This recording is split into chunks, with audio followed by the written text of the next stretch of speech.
Aurelia Scott is a writer, and luckily for us, she's also a reviewer for Audiofile magazine. When I found out we were both Sherlock Holmes fans, I was eager to get her take on the latest complete works of Holmes, narrated by Stephen Fry. I have always loved Sherlock Holmes, and I admit to you that when I was a kid, I was once given an annotated entire canon of Sherlock Holmes. And I read it all, cover to cover, including every footnote. So the idea that one of my favorite actors, Stephen Fry, would have all of Sherlock Holmes was a delight to me. As it turns out, it's so much more. Had you listened to other versions of Sherlock Holmes before? I've listened to stories, various versions of Sherlock Holmes done, maybe The Study in Scarlet, or The Sign of Four, or The Adventures of Sherlock Holmes. Never the entire canon. And by a range of narrators, some of whom did it with great drama and flair, and others of whom did it fairly flat. I have enjoyed Stephen Fry's own rendition of it, which is dramatic without being over the top. I consider that a man's brain originally is like a little empty attic, and you have to stock it with such furniture as you choose. A fool takes in all the lumber of every sort that he comes across, so that the knowledge which might be useful to him gets crowded out, or at best is jumbled up with a lot of other things, so that he has a difficulty in laying his hands upon it. Now, the skillful workman is very careful indeed as to what he takes into his brain attic.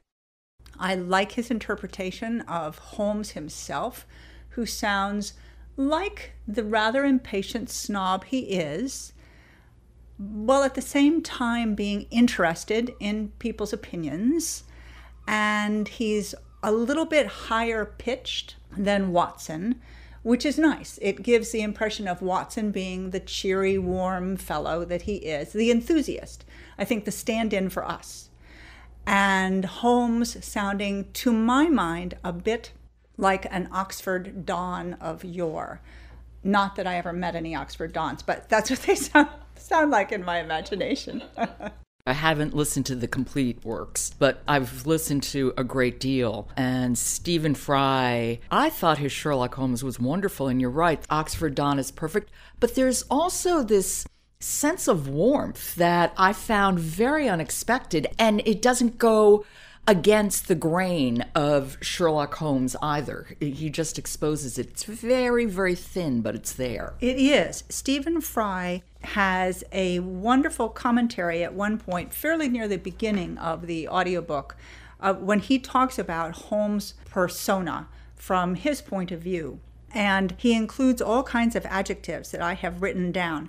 They include ones that reflect on that warmth that you heard. So yes, he does say he's cold and condescending and occasionally boastful, and yet he is a loyal man, he's deeply caring, he's no snob, and when you think about hanging around with the street kids... Exactly, all the street Arabs, absolutely. Exactly, and that he believes in justice, and that he is kind and oddly tender.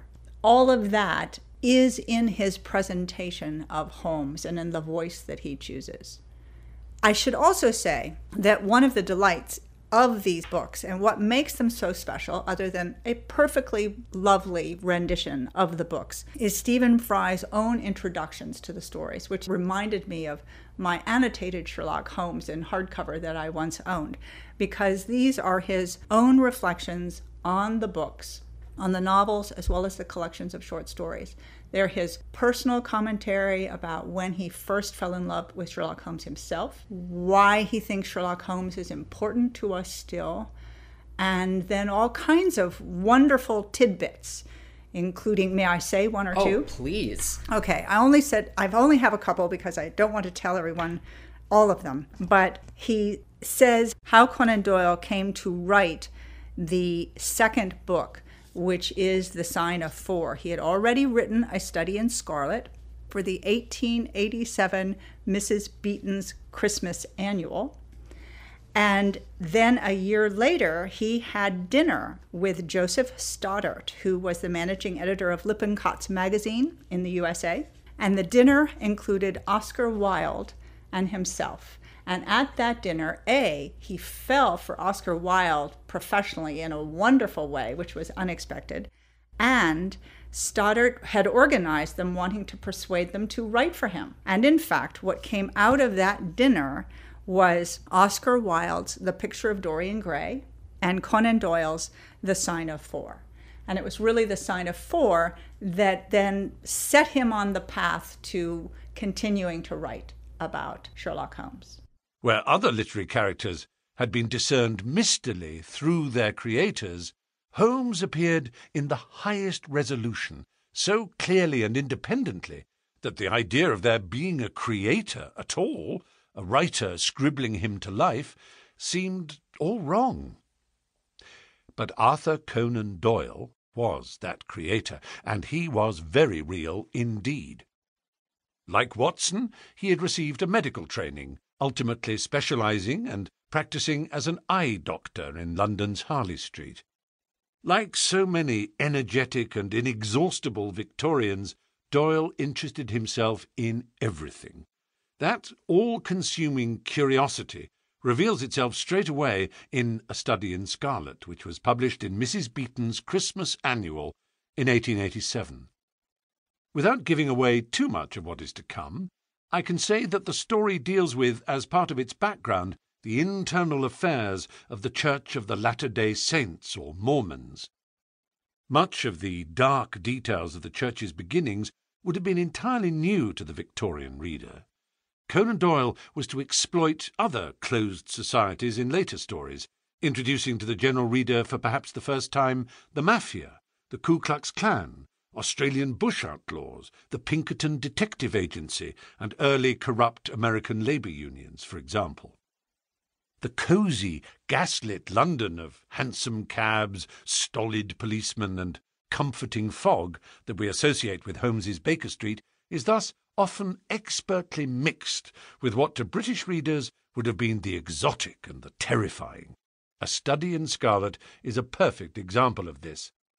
Fry's essays were such a lovely surprise for me. I did not know they were coming. I heard about his complete works of Sherlock Holmes from a friend who I hadn't seen in a while, and she likes audiobooks, and she said, I just finished listening to Stephen Fry's The Complete Works of Sherlock Holmes. You have to get it. It is wonderful. And within 2 days, I had it. Stephen Fry, Sherlock Holmes, that's great. So I really didn't know anything else about it. And when it began, and I'm listening to this introduction that I thought would be, quite small, but I realized it's so learned and so entertaining. It really was like a friend sitting down and just talking to you about Sherlock Holmes. Yes. And each particular story. And telling you exciting information such as Scotland Yard has the Scotland Yard Home Office of Large Major Inquiry System. That's basically its database that it uses to do all kinds of research on all the nefarious criminals of the world. Well, if you think about what that is, it spells out Holmes, and they did it on purpose, the Home Office Large Major Inquiry System. That was one of the comments that Stephen Fry makes about why we still need Holmes and how we continue to be affected by him, why he remains popular. Well, why do you think he remains popular? I think he's brilliant and therefore comforting in a certain level because we like competence. He's super competent. Some of what he does, even though he explains it, is something that we can never truly understand. Therefore, he has an element of magic to him. And I think stories that have magic are perennial. They are probably our original stories. And he presents a great mystery, and we like to have a great mystery that is solved at the end, because so much of life is uncontrollable and strange. And also, he accompanies being brilliant and profoundly competent with having the character flaws that he does. Some character flaws we recognize. He can be impatient, he can be rude, and other character flaws that make him a bit more unnerving. He's hooked on drugs. He's wanders about and likes to disappear. He becomes very difficult at times. So he's unusually real and deep, which is one reason why I think he is still present for us. He feels like a real person, just one step beyond us. Aurelia, thank you so much. Thank you. It was a real pleasure to talk about. It was a pleasure to listen to. Thank you. Aurelia Scott is a reviewer for Audiophile magazine. Look for her reviews and many others at audiofilemagazine.com.